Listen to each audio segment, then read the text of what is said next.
That's Mike from Custom Cruise. You want an awesome bit of kit here?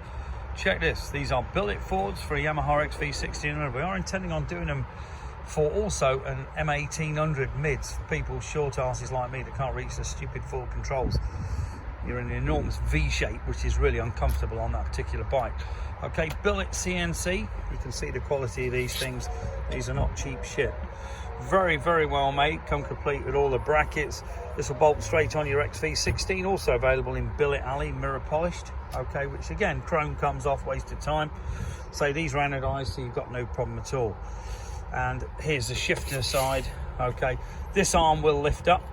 So basically, you get all the bolts ready to bolt them on. You can obviously get black bolts if you really want to, but I'd actually prefer the look of these.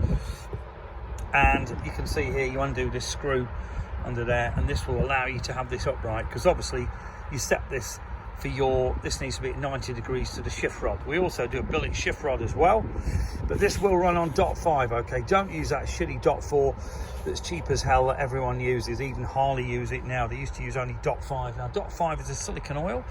Okay, and .5 is amazing because it basically won't attack your paint. It won't attract water because it's an oil, and it will also lubricate the seals. So my bike, for instance, Ken Harrison's old billet bike, had 3 6-pot billets with 13-inch discs. That didn't have the actual brakes rebuilt for 15 years because the silicone oil lubricates everything.